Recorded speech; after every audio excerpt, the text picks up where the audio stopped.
అంటే నేను ఒక వ్యక్తి కోసం మాట్లాడట్లా. తన పిల్లల్ని శ్రమపరిచిన రోముకు దేవుడు తీర్చిన తీర్పు చూద్దాం. ఈరోజు దేవుడు చూచువాడై ఉన్నాడు అనే మాట, నా మాట చివరిదాకా వినబడుతుందండి, లాస్ట్ వరకు వినబడుతుంది కదా నా మాట. అంటే బోర్డు దేవుని చిత్తం అయితే మనల్ని ఏం అనలేదు. దేవుని కృపను బట్టి 4 వారాలు అయింది. ఇక్కడ ఓనర్స్ కానీ ఇక్కడ ఎవరైనా కంప్లైంట్ చేస్తారనుకున్నాము, ఎవరు కంప్లైంట్ చేయలేదు. ఇంతవరకు నెగిటివ్ మన మీద రాలేదు. ఒకవేళ అది ఓకే అయితే వచ్చే వారాల్లో కొంచెం చిన్న స్టేజ్ కొంచెం పెంచండి, వాయిస్ పెంచండి, వెనక్కి వెళ్ళట్లే, స్టేజ్ పెంచుకుందామండి. అప్పుడు మేము మొఖాలన్నీ ఇక్కడ నడిపించే వాళ్ళకి, వాకింగ్ చెప్పే వాళ్ళకి నా మొహం మీకు కనబడుతుంది, మీ మొహం నాకు కనబడుతుంది, బోర్డు కూడా కొంచెం హైట్ వస్తుంది. ఇప్పుడు మాత్రం కొంచెం ఈ 2-3 వారాలు కొంచెం ఓర్చుకుందాము.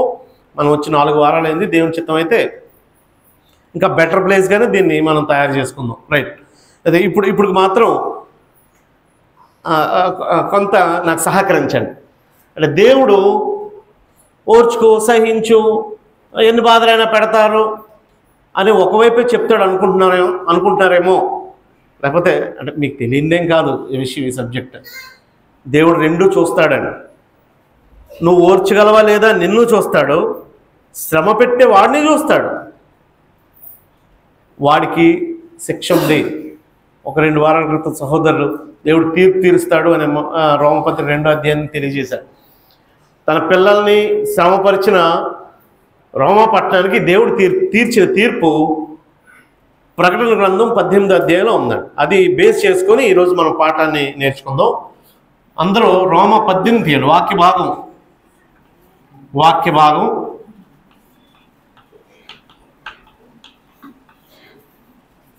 రోమా 18 అంటున్నాను చూడండి. ప్రకటన 18వ అధ్యాయం. ప్రకటన 18వ అధ్యాయంలో మీరు అంటే ఇదంతా రాయకపోయినా దేవుడు రోముకు తీర్చిన తీర్పు అని హెడ్డింగ్ పెట్టేసుకోవచ్చు. ఇప్పుడు మనం ఆ డీటెయిల్ నోట్స్ చూద్దాం. అంటే అది చదవక ముందు చిన్న విషయం తెలియాలి.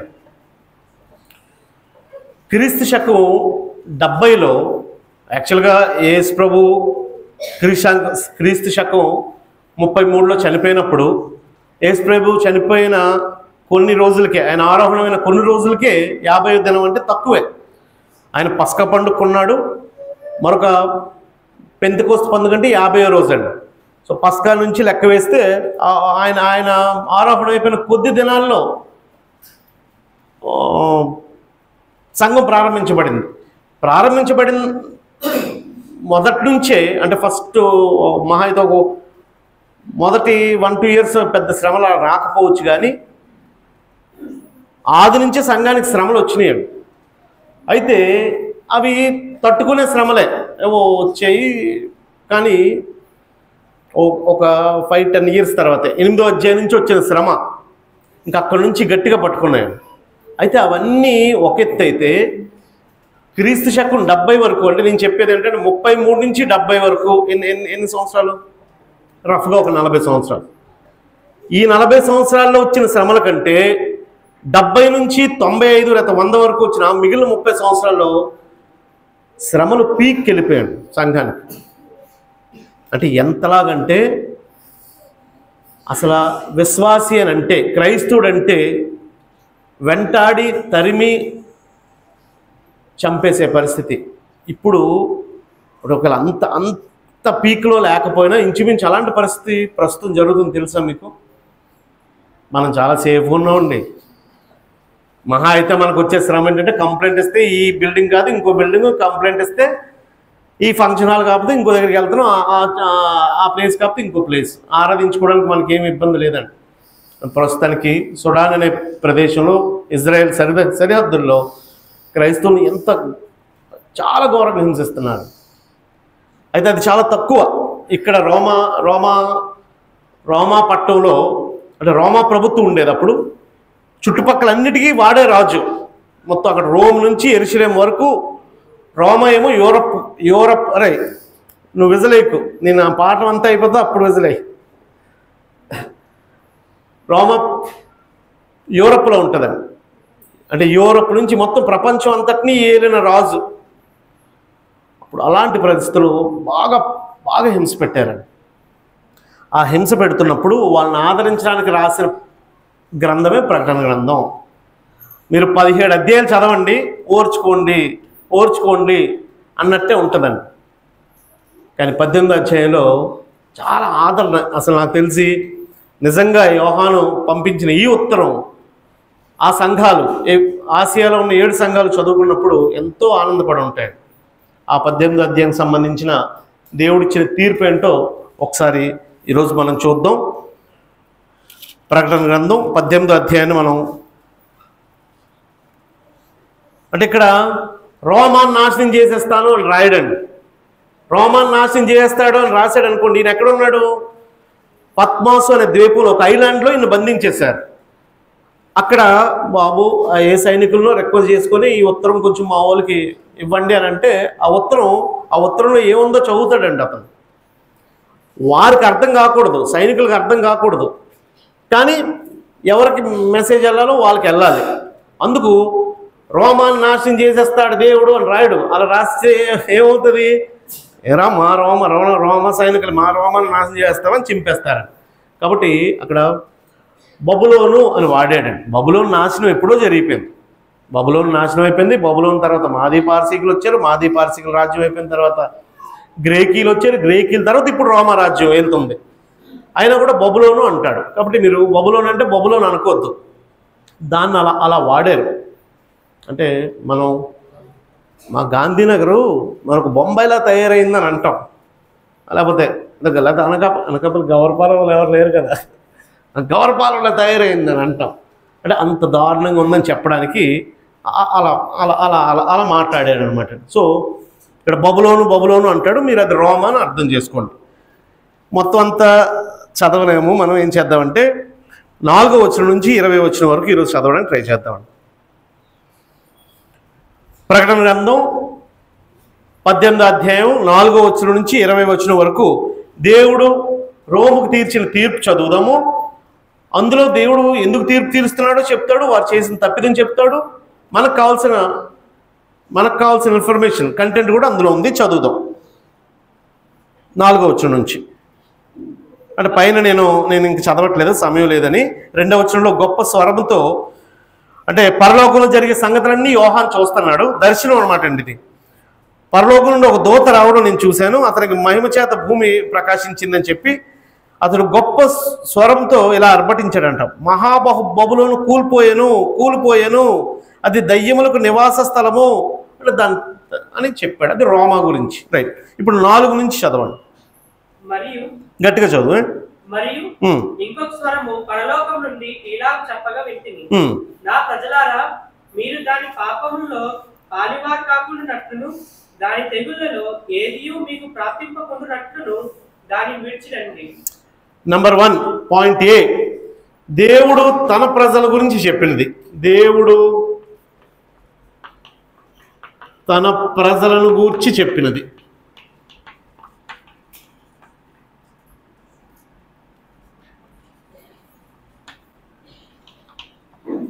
4-5 వచనాలంట.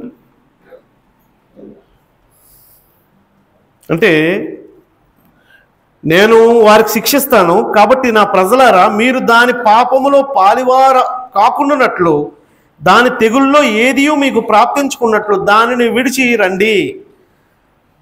ఇప్పుడు దేవుడు రోమాను శిక్షిస్తే ఆ రోమా పాపంలో ఎవరు పార్టిసిపేట్ చేయకూడదండి. అంటే దేవుడు తన ప్రజలకి ఒక హింట్ ఇస్తున్నాడు. నేను మొత్తం కాల్చిపోతున్నాను. ఇప్పుడు సొదొమ గొమొర్రాను కాల్చినప్పుడు దేవుడు ఏం చెప్పాడండి? అందులోంచి లోతుని ఆ పాట మీరు బయటకు వచ్చేయమన్నాడండి, మీరు ఇటువైపు వచ్చేయమన్నాడు. మోషే దగ్గర భూమి నెరవిడిచి విడిచి మనుషులు మింగేసేటప్పుడు మీరు యువతలకు రమ్మన్నాడు, బయటకు రమ్మన్నాడు. ఆకాను తప్పు చేసినప్పుడు అతని చుట్టుపక్కల ఎవరు లేకుండా చూడండి, అతని సంబంధితులు తప్ప, అతను సపోర్ట్ చేసిన తప్ప ఎవరు బయటకు రండి అన్నాడు. అంటే దేవునికి ఒక లెక్క ఉంది. తన ప్రజలు రోము పాపంలో కలిసి పాపంలో పార్టిసిపేట్ చేయకూడదు. దాని తెగుల్లో ఏదియూ మీకు ప్రాప్తించుకున్నట్లు దాన్ని విడిచిరండి అంటే అక్కడ ఒక పాయింట్ ఉందండి. దయచేసి పాపం చేసిన వాళ్ళతో కలిసి మనం ఏకీభవించకూడదండి. వాడు తప్పు చేస్తే, ఎస్పెషల్లీ మీకు చెప్తున్నాను, నేనేం చేయలేదండి, జస్ట్ నేను అక్కడ నించున్నానండి అని అనొద్దు. వాడు చెడ్డోడు, వాడు చెడ్డ స్నేహం అంటే వాడు చెడ్డోడైతే ఆ చెడ్డ స్నేహాన్ని పక్కన ఉన్నా సరే, ఇప్పుడు ఏదో ఘోరం జరిగింది, ఆ నలుగురితో పాటు నువ్వు అక్కడ ఉన్నావు, నీ మీదకి రాదా కేసు? నువ్వెందుకున్నావు అక్కడ? నేనేం చేయలేదండి, వాళ్ళతో పాటు వెళ్ళానండి. అంటే నిన్ను అన్యాయంగా నీ మీద మోసంగా వచ్చేయడం వేరు. దేవుడు ఒకవేళ మనుషులు అన్యాయంగా కేసులు వేస్తారేమో కానీ దేవుడి తీర్పులో అన్యాయం ఉండదండి. కాబట్టి అక్కడ దయచేసి మీరు ప్రేమ అనొద్దండి. నా ఫ్రెండ్ అండి, నాకు ఎప్పటి నుంచో తెలుసండి, వద్దు. తన ప్రజలకు దేవుడు తీర్చేటప్పుడు వాళ్ళ యాక్షన్స్లో పార్టిసిపేట్ చేయొద్దు. దూరంగా ఉండు. నేను గట్టి తీర్పు పంపించబోతున్నాను. వారి తెగుల్లో ఏది మీకు రాకూడదు. కారణం ఏంటి? ఇప్పుడు మనం చూద్దాం ఒకసారి. రోము చేసిన తప్పిదం ఏంటి?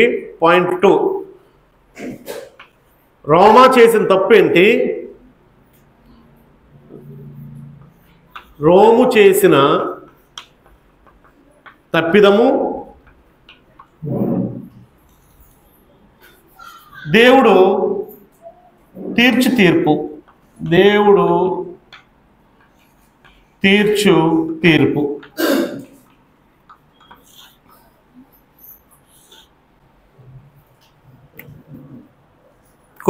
అన్ని పాయింట్లు రాయలేను, కొన్ని పాయింట్లు రాద్దాం. దాని పాపములు ఆకాశం నడుచున్నవి. రోమా చేసిన తప్పు ఏంటంటే నెంబర్ 1, దాని పాపములు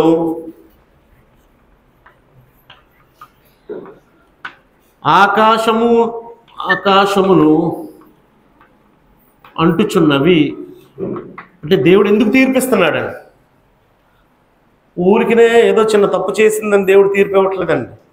దేవుడి దగ్గరికి పాపాలు వెళ్ళే అంత ఇది ఎక్కడో జరిగింది గతంలో. శ్రీని గారు ఏమైనా జ్ఞాపకం వచ్చిందా? వారి పాపాలు నా సన్నిధికి చేయని అని ఎక్కడో అన్నాడు. చెప్పు, నువ్వు చెప్తున్నావు అనిత. నోవా కాలంలో అన్నాడు, సొదొమ గొమొర్రా కాలంలో అన్నాడు. అంటే దేవుడు ఓపిక పడతాడు, దేవుడు చూస్తాడు, దేవుడు సహిస్తాడు. కానీ పాపం పండే అంతగా నువ్వు పెట్టరేగితే చూడు, అప్పుడు యాక్షన్లోకి వస్తాడు. అమోరీయుల విషయంలో అన్నాడు, అబ్రహాముకు వాగ్దానం చేస్తూ, అబ్రహాము ఇదంతా నీదే, కానీ ఇప్పుడు నీకు ఇవ్వను. కారణం ఏంటి తెలుసా? అక్కడ ఉన్నారే కనానీయులు, అమోరీయులు, వారి పాపం ఇంకా పరిపక్వం అవ్వలేదు, అంటే పండలేదు, పాపం పండలేదు, టైం ఉంది కొంచెం. ఆయన దగ్గర లెక్కలు ఉంటాయి. వీడు రెచ్చిపోతుంటాడు. ఇప్పుడు అక్కడ అమోరీయుడు ఏం చేస్తుంటాడండి అక్కడ? అంటే దేవుడికి ఇంకా ఈ లెక్క తేలలేదు అనేటప్పుడు వీడు తగ్గిపోతే పర్లేదండి. వీడు రెచ్చిపోయాడు అనుకోండి, అది టైం వచ్చేస్తుందండి, ఆకాశాన్ని అంటేస్తాయండి. ఆకాశాన్ని అంటే అంతవరకు వెయిట్ చేద్దాం మనం. ఆకాశాన్ని అంటే వరకు మనం వెయిట్ చేసామా, అప్పుడు ఆయన యాక్షన్లోకి వస్తాడండి. అంటే చాలు. యాక్చువల్గా సొదొమ గొమొర్రా నాశనం చేసినప్పుడు కూడా డైరెక్ట్గా దేవుడు నాశనం చేయకుండా 3 మనుషులు పంపిస్తే, అబ్రహాం దగ్గర ఒక ఆయన ఉన్నాడు, ఇంకో 2 వెళ్ళారండి. అక్కడ మీరు చదవండి. ఒకవేళ అబ్రహాం చెప్పిన లెక్క అక్కడ ఉంటే, నీతిమంతుల లెక్క ఉంటే, ఆ పట్టణాన్ని మేము నాశనం చేయము, మేము చూసుకొని రిపోర్ట్ ఇస్తామని రిపోర్ట్ కోసం వెళ్ళినోళ్ళు వాళ్ళిద్దరూ. ఒక ఆయన అబ్రహాం దగ్గర ఉండిపోతే ఇంకో 2 వెళ్ళారు కదండి, 2 దేవదూతలు. అది అవునో కాదో చూస్తాము అని. అక్కడ ఏంటంటే ఆకాశాన్ని అంటే అంత ఆగలేదండి వాళ్ళు. కాబట్టి రోమా చేసిన తప్పిదాలు కూడా, లేకపోతే తప్పిదాలు అనకూడదు, రోమా చేసిన పాపం ఆకాశాన్ని అంటిందంటండి. 2, దాని నేరములు దేవుడు జ్ఞాపకం చేసుకుంటున్నాడు. దాని నేరములు దేవుడు జ్ఞాపకం చేసుకుంటున్నాడు.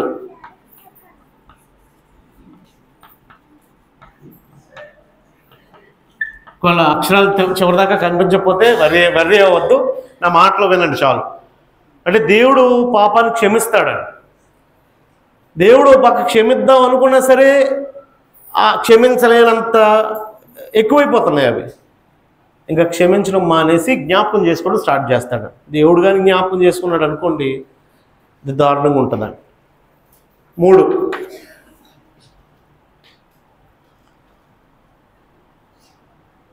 6వ వచనం కాదు, 7వ వచనం. మళ్ళీ 6 ఏమో యువతలకు వస్తుంది. 7వ వచనం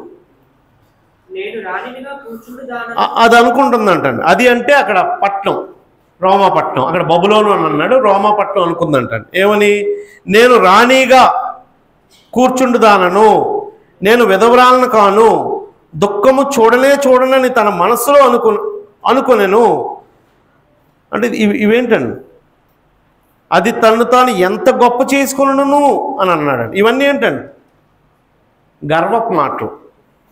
అన్నిటికీ ఒక మాట పెడితే గర్వపు మాటలు మాట్లాడుతుందంటండి. ఆ మాటలు నేను రాయలేదు యాక్చువల్, నా నోట్స్లో ఒకటి రాసుకున్నాను, కానీ నేను రాస్తే బోర్డు చాలదు, టైము చాలు. అదేమనుకుంటుందంటే, నేను రాణిలాగా ఉన్నాను, నేను విధవరాలను కాను, నేనేమి ఏడవడానికి విధవరాలను ఏం కాదు, దుఃఖం నేను చూడలేదంటండి. ఇంకా ఎక్కడ అనుకుంది? మనసులో అనుకుంటుందండి, బయటికి కాదు.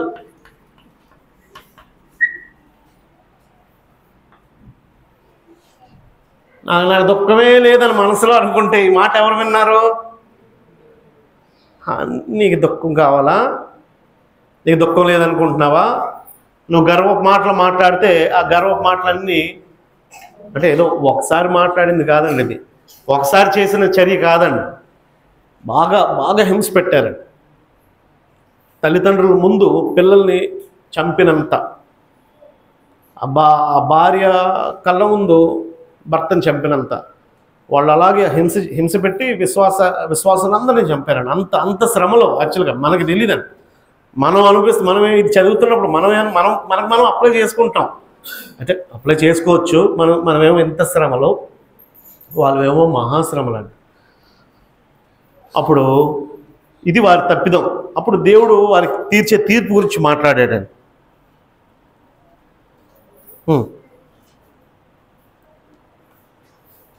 దేవుని తీర్పు 6వ వచనంలో ఉందండి.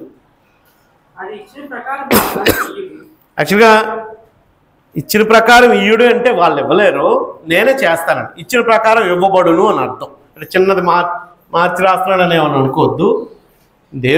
తీర్చే దేవుడు.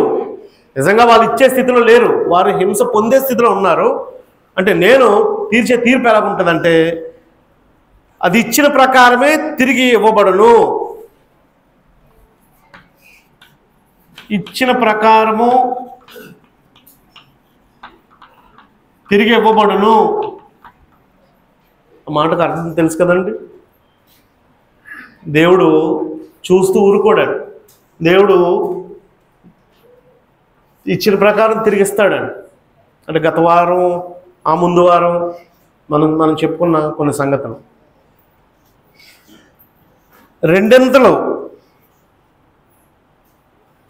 ఇక్కడ ఏమన్నాడంటే, దాని క్రియలు చొప్పున దానికి రెట్టింపు చేయుడి, అది కలిపిన పాత్రలో దానికి రెండంతలు కలిపి పెట్టుడి.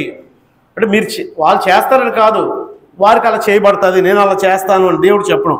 రెండంతలు కలిపిన పాత్ర ఇవ్వబడును.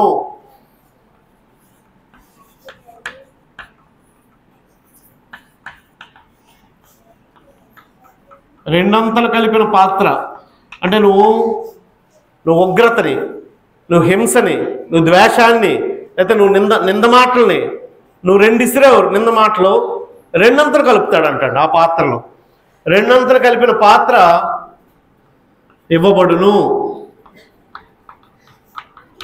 ఇది ఎవరికైనా సరే. తర్వాత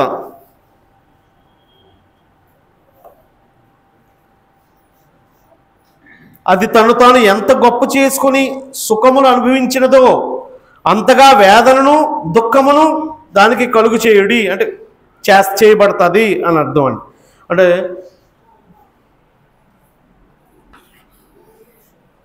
ముందు ఏమన్నాడంటే,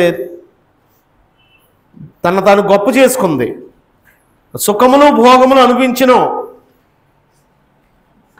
ముందు సుఖభోగాల్లో బ్రతికింది, ఇప్పుడు అంతగా ఎంత సుఖభోగాలు అనిపించిందో అంతగా వేదన దుఃఖము వినిస్తానన్నాడు. కాబట్టి సహోదర, దేవుడు తన ప్రజల విషయంలో, తన పిల్లల విషయంలో ఒక పక్కే కాదు, ఓర్చుకోమని చెప్తాడు, సహించమని చెప్తాడు. ఆయన నీతి అదే. ఎందుకంటే నువ్వు విశ్వాసంలో వన్నికి రావాలి. కానీ హింసించే వారి విషయంలో దేవుడు తీర్పు తీరుస్తాడు. ఇచ్చిన ప్రకారం ఇవ్వబడుతుంది, రెండంతలు కలిపి ఇవ్వబడుతుంది. ఇప్పుడు సుఖభోగం అనుభవించవచ్చు, ఇప్పుడు పెట్టరేగచ్చు, కానీ నీకు వేదన దుఃఖం మిగులుస్తానన్నాడు. తర్వాత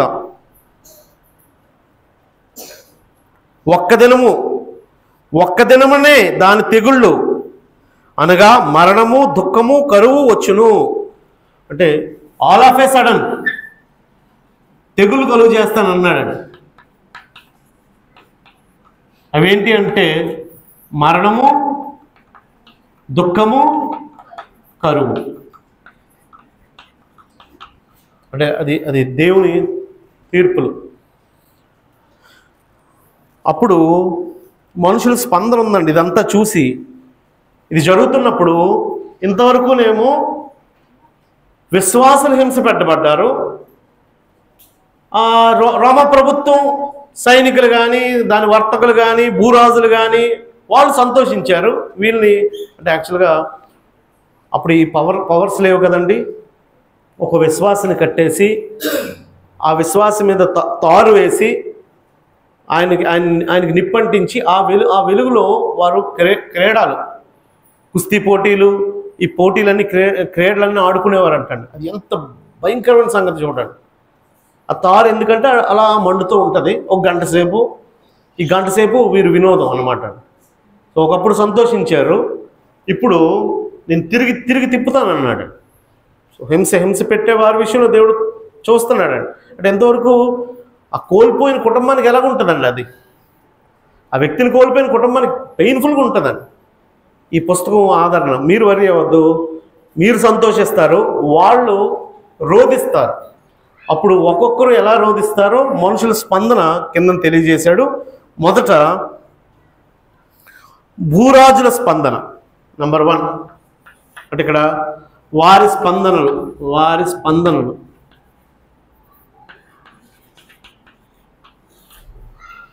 3 పాయింట్లు చెప్పాను నేను. దేవుడు తన ప్రజలు తీర్పు తీస్తున్నాడు కాబట్టి మీరు పక్కకి వెళ్ళండి అని చెప్పాడు. రోమ్ చేసిన తప్పిదము, దాని తీర్పు చెప్పానండి. అప్పుడు ఆ తీర్పులు చూసి వారి స్పందనలు ఉన్నాయండి. ఎవరెవరి స్పందనలు ఉన్నాయో అక్కడ రాశాడండి. నంబర్ 1, 9-10 వచనాల్లో సుఖభోగములు అనుభవించిన భూరాజులు, అధిపతులు, భూరాజుల స్పందన కనిపించకపోయినా పర్లేదండి, మీరు బైబిల్లో చూడండి. భూరాజుల స్పందన ఏంటి? చదవండి 9-10 వచనాలు. దానితో వ్యభిచారం చేసి సుఖభోగములను అనుభవించిన భూరాజులు దాని బాధ చూచి భయాక్రాంతులే దూరంగా నిలవబడి. అంటే దాని అంటే పట్టణం అండి. మొత్తం పట్టణాన్ని అంతటినీ కలిపి అది అని మాట్లాడుతున్నాడు అంతే. ఆ పట్టణానికి దేవుడిచ్చిన తీర్పు చూసి దూరం నుండి నిలిచి దాని దహన దోమమును చూచినప్పుడు, అది మండుతున్నప్పుడు దాని దోమాన్ని చూసి దాని విషయమై రొమ్ము కొట్టుకొనుచు ఏడ్చు, అయ్యో అయ్యో బబులోను మహాపట్నమా, బలమైన పట్టణమా, ఒక్క గడిలోనే నీకు తీర్పు వచ్చింది కదా అని అనుకుందరు. అంటే ఆ భూరాజుల స్పందన ఉందండి. ఏమంటారండి? అలా రొమ్ము కొట్టుకుంటూ ఏడుస్తూ వాళ్ళు అంటే ఒక్క గడియలోనే అయ్యో బలమైన పట్టణమా, నువ్వు నాశనం అయిపోయావా అని దాని బాధ చూచి, అంటే భూరాజులు దాని బాధ చూసి రొమ్ము కొట్టుకుంటారు.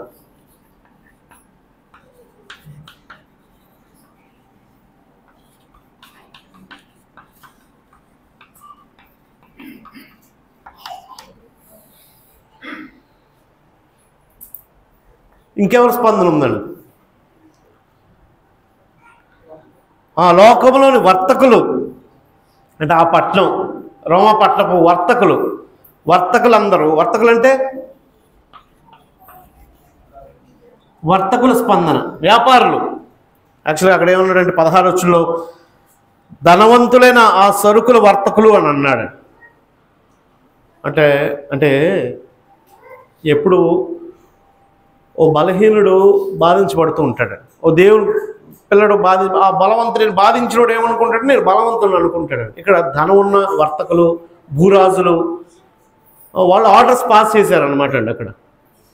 అప్పుడు ఆ వర్తకుల స్పందన, ఇప్పుడు దేవుడేమో ఇప్పుడు దాకా వీళ్ళు తీర్పులు తీర్చారు, ఇప్పుడు దేవుడు తీర్పు తీరుస్తున్నాడు, ఒక్కొక్కటి కాల్ చేస్తున్నాడు, నాశనం చేస్తున్నాడు. అప్పుడు ఆ వర్తకుల స్పందన అండి. ఆ పట్టణం చూసి ఏడ్చుచు తమ సరుకులను, అంటే ఆ సరుకుల్లో ప్రతిదీ లిస్ట్ అవుట్ చేశాడండి. మనం రాస్తాం కదా, మీరు ప్రతి డిమార్ట్కి కానీ ఎక్కడికైనా వెళ్ళినప్పుడు కూరగాయలకు కానీ సరుకులు రాసుకుంటే రైతు బజార్కి వెళ్ళినప్పుడు ఇక్కడ లిస్ట్ అవుట్ చేస్తున్నాడు. తమ సరుకులను అనగా చాలు, ముత్యముల వరకు ఒక కామా పెట్టుకో. ఆభరణముల మీద, ఆభరణాల విషయాలు ఎంతవరకు బాగా అమ్ముకున్నారు, బాగా కొనుక్కున్నారు, వాటిని బట్టి ఒక వ్యక్తి ఆనందించవచ్చు. ఆభరణాలను బట్టి మీ ఆభరణాలని హరింపజేస్తాను, లేదా వాటిని కాల్ చేస్తాను, లేదా వాటిని తీసేస్తాను అన్నాడండి. అదొక కేటగిరీ. మీరు ఒకవేళ ఉంటే అంతవరకు ఒక లైన్ రాసుకోండి. నెక్స్ట్ సన్నపు నార బట్టలు, ఊదారంగు బట్టలు, పట్టు బట్టలు, రత్నవర్రపు బట్టలు మొదలైన సరుకులు ఆయన ఇచ్చాడు కామ అక్కడ. అంటే ఇదే కేటగిరీ. అలంకరణకు సంబంధించి, వస్త్రాలకు సంబంధించి, అలంకరణ లేకపోతే వస్త్రములకు సంబంధించి, వస్త్రములు అంటే ఓ మనిషి దేన్ని బట్టి గర్విస్తాడు. ఓ మనిషి ఆభరణాలు బట్టి గర్వించడా? ఆభరణాలు బట్టి గర్విస్తాడు. మామూలుగా అయితే ఇలా వేసుకుంటాము, లోపల చైన్ ఉందనుకోండి, ఈ బట్ట ఇప్పేస్తాం, ఆ చైన్ కనిపించదని. యాక్చువల్గా ఆభరణాలను బట్టి గర్వించొద్దని. వస్త్రాలను బట్టి గర్విస్తామా? వస్త్రాలు నిండుగా డీసెంట్గా ఉండాలి తప్ప దాన్ని బట్టి మనం ఇతరులను తృణీకరించే అంతగా అసలు దేవుని సన్నిధికి వచ్చినప్పుడు ఎస్పెషల్లీ ఇంకా డీసెంట్గా రావాలండి. మన అలంకరణ బట్టి, ఆభరణాలను బట్టి, వాటన్నిటి మీద దేవుడు తన తీర్పును ప్రకటిస్తానని చెప్పాడు. ఇంకా అదొక కేటగిరీ. ఇంకో కేటగిరీ ఏంటంటే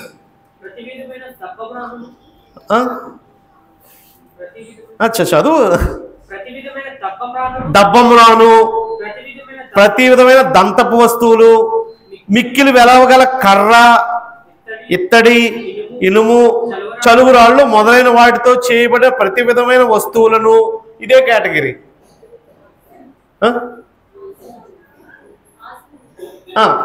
హౌస్ హోల్డ్. ఈ సోఫా అండి జర్మన్ మేడ్ అండి. ఈ కబోర్డ్ అండి అసలు మామూలుగా చేసే ఇది ఇక్కడ తయారవదండి. దాని కటింగ్ వేరు, దాని స్పెషల్ వేరు. మనం అన్నీ మన వస్తువులు చూపించి ఇంటి వస్తువులు అండి. అక్కడ ఏంటంటే ప్రతి విధమైన మ్రాను, కట్టడాలను బట్టి, దంతపు వస్తువులు, మిక్కిలి విలువగల కర్ర, టేక్ కర్ర అండి, రోజుగుడ్డ. అది అసలు ఇక్కడ దొరకదు మీకు అని అంటాం. ఆ కర్ర, ఇత్తడి, ఇనుము, చలువురాళ్ళు మొదలైన వాటితో చేయబడిన వివిధమైన వస్తువులను, అంటే గృహ సామాగ్రి, ఒకవేళ గృహ వస్తువులు. ఎందుకు ఇదంతా అంటున్నాడు, మిమ్మల్ని నాశనం చేస్తానని ఒక మాట అనొచ్చు కదా. అంటే ఇక్కడ రాసేనే నాకు ఏది కొదువు లేదు, నేను మహారీనిలాగా కూర్చున్నానని ఒకటి దేన్ని బట్టి అనుకుంటాడు తెలుసా? ఈ కేటగిరీలు బట్టే. అందుకే ప్రతిదీ లిస్ట్ అవుట్ చేస్తున్నాడు. ఆభరణాలను బట్టి, అలంకరణ బట్టి, వస్త్రాలను బట్టి, గృహ సామాగ్రిని బట్టి. తర్వాత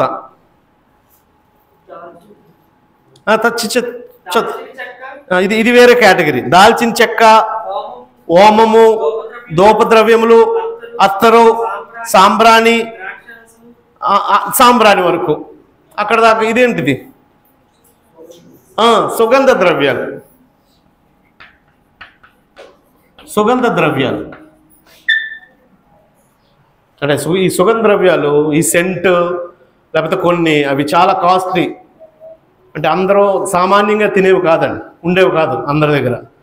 ఆ సుగంధ ద్రవ్యాలను బట్టి అది చేయిస్తే తర్వాత ద్రాక్షరసము, నూనె, మెత్తల పిండి, గోధుమలు, పశువులు, గొర్రెలు. అంటే పశువులు గొర్రెలు పక్కన పెడితే అత్తరు కాదు, ద్రాక్షారసము, నూనె, మెత్తల పిండి, గోధుమలు, ఆహార వస్తువులు.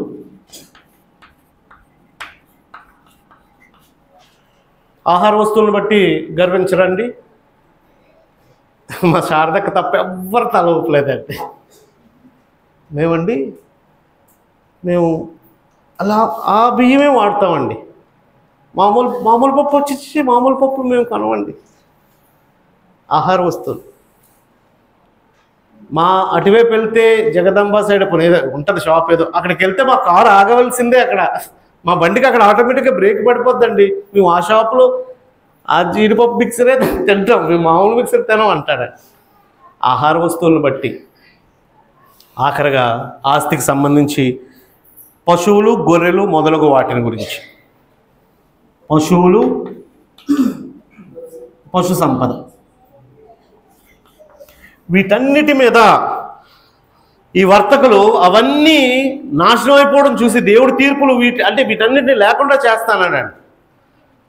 ఇంతవరకు వాటిని బట్టి అతిశయించారు, అవి కలిగి ఉన్నాయని, లేకపోతే వాటిని అమ్మామని.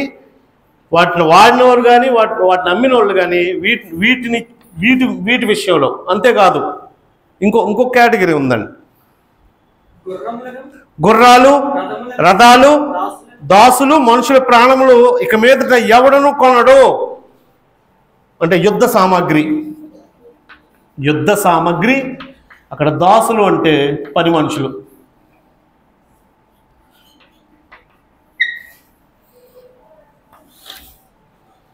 అంటే వాళ్ళు మేము చాలా గ్రేట్, మేము యజమానులు, మేము దాసులను పెట్టుకుంటాము అని గర్వించారు. సహోదరులారా, ఏ కేటగిరీ కూడా వదలలేదండి దేవుడు. వస్తువులను బట్టి, ఆభరణాలను బట్టి, అలంకరణను బట్టి, గృహ సామాగ్రిని బట్టి, మన వస్తు సముదాయాన్ని బట్టి, పశువులను బట్టి. ఒకవేళ మీరు గర్వ మాటలు పలికిందేమో పలికిందేమో కాదు, పలికిందండి రాయబడిన మాటను బట్టి. వాటన్నిటి మీద నా తీర్పులు ఉంటాయన్నాడు. అప్పుడు భూరాజులేమో రొమ్ము కొట్టుకున్నారండి. వర్తకుల స్పందన ఏంటండి? అయ్యో, ఇంతవరకు ఇప్పుడు బిజినెస్లు బాగా జరిగి ఒకేసారి అక్కడ మీరు ఎవరైనా ఆ జైల్ రోడ్ దగ్గర నైట్ అబ్బా ఇది బాగా చెప్తావు, నైట్ ఫుడ్ కోర్ట్ ఉంటుందండి, ఒక్కసారి తీసారండి. ఇప్పుడు రెండో రోజుకి ఏమైందండి? అదంత భయంకరమైన సంగతి అండి. అంటే ఇక్కడేమో చిన్న వర్తకులండి, నేను వాళ్ళకి అయిందండి, బాగా అయిందని చెప్పడానికి చెప్పలేదు. ఒక్కసారి ప్లేట్ ఎలా తిరగబడిపోయింది అంటున్నానండి. అంటే మీకు తెలుసు లేదో 95 వాళ్ళకి తెలుస్తుంది. మనకి కాంప్లెక్స్ పక్కన ఒక బేకరీ ఉండేదండి, ఇది మణికంఠ. ఆ మణికంఠ బేకరీలో ఇక్కడ ఆల్ఫా నుంచి, వికాస్ నుంచి, నారాయణ, చైతన్య మొత్తం అందరూ మామూలుగా ఉండేది కదండి రోజు ఆడ బిజినెస్. ఫ్లైఓవర్ వేసాడు చూడండి, ఆ ఎక్స్టెన్షన్లో కొట్టిన తర్వాత ఒక్కసారి ఆ బిజినెస్ పడిపోయింది, మారిపోతుంది. సో ఇక్కడ ఒకేసారి ఇంతవరకు వీళ్ళు దాని మీద ఆనందించి వీళ్ళు శ్రమ పెట్టారు. ఇప్పుడు వాటన్నిటి మీద నీ తీర్పులు, అసలు నీకు అవి లేకుండా చేస్తానన్నాడండి. అవి ఇక మీకు కనబడమన్నారండి. అవి ఇక మీదట కనబడవని చెప్పుచు దాని గురించి దుఃఖపడదురు. 14వ వచనం ఆఖరులైనది. అంటే ఇంకా కంటిన్యూ చేస్తూ ఏడ్చుచు దుఃఖపడుచు అయ్యో సన్నపునార బట్టలు, బంగారం, రత్నం అవన్నిట్లు మాట్లాడుతూ మహాపట్నమా, ఇంత ఐశ్వర్యం ఒక్క గడియలోనే పాడైపోయినాయి అని చెప్పుకొనుచు దాని బాధను చూచి భయక్రాంతులై దూరముగా నిలుచుదురు. అంటే దేవుడు వారి వస్తువులన్నిటి మీద తన తీర్పుని చూపించినప్పుడు ఏడ్చుచూ రొమ్ము కొట్టుకుంటూ బాధపడతానన్నాడండి. ఇంకెవరు ఉన్నారండి? వేరే వర్తకులు ఉన్నారంట. వీళ్ళేమో భూవర్తకులు. ఇంకొక బ్యాచ్ ఉందంటండి. సముద్రం మీద పనిచేసి జీవనం చేయవారందరూ సముద్ర వర్తకులు. అంటే రోము చుట్టూ సముద్రం ఉంటుంది. అంటే ఇంక నేను ఎక్కువసేపు చదివించను, జస్ట్ ఆ మాట చదివేద్దాము. ప్రతి నావికుడు ఎక్కడైనాను సబురు చేయు ప్రతివాడును. నాకు ఎవరైనా తర్వాత చెక్ చేసి ఆ మాటకు అర్థం ఏంటో చూడండి. సబురు చేయడం అంటే ఏంటో దానికి సంబంధించింది అయ్యి ఉంటుంది. సముద్రం మీద పనిచేసి జీవనము చేయు వారందరూ దూరముగా నిలిచి దాని దహన ధూపమును చూచి దేవుడు ఆ పట్టణాన్ని కాల్చేయబోతున్నాడు. ఆ పట్టణాన్ని కాల్చేస్తే దానిలో సామాన్లన్నీ కాలిపోతాయి. కాలిపోతాయా? సిలేరియో కారు కాలిపోద్ది. మరి లాకర్లో పెట్టిన బంగారం కాలిపోద్దండి. మన బిల్డింగులు కాలిపోతాయండి. ఇప్పుడు దేవుడు తీర్పు తీరిస్తే భయంకరంగా ఉంటుంది. ఇప్పుడు ఆయన మాట్లాడుతూ వర్తక వ్యాపారం, సముద్రం మీద వ్యాపారం చేసే వాళ్ళందరూ ఆ మహాపట్నముతో సమమైనది ఏది అని చెప్పుకొని కేకలు వేయచ్చు, తమ తలల మీద దుమ్ము పోసుకొని ఏడ్చు, అయ్యో అయ్యో ఆ మహాపట్నం, అందులో సముద్రం మీద ఓడలు గల వారందరూ దాని అందరి అధిక వ్యయము చేత ధనవంతులేరి అది ఒక్క గడిలోనే పాడైపోయిందని చెప్పుకొని కేకలు వేయచుండ్రి. ఇదంతానేమో వారి స్పందన. ఇప్పుడు దాకా హింసించబడుతున్న వారు ఉన్నారు. యాక్చువల్గా తమ బంధువులు కోల్పోయిన విశ్వాస కుటుంబాలు ఉన్నాయండి. దేవుడు ముందు కూడా ఆదరించాడు. వారిని నా దగ్గర విశ్రాంతిలోకి తీసుకెళ్ళాను అన్నాడు. దామోదర్ గారు మనవడు అల్లుడు వచ్చారండి, వస్తానన్నాడు ఆయన. ఓకే, అప్పుడు ఒక నిజంగా దేవుడు విశ్రాంతిలోకి తీసుకెళ్తే దాన్ని బట్టి ఆనందం ఉంటుంది. ఎవరికి? చనిపోయిన వారి విషయంలో, బ్రతుకున్న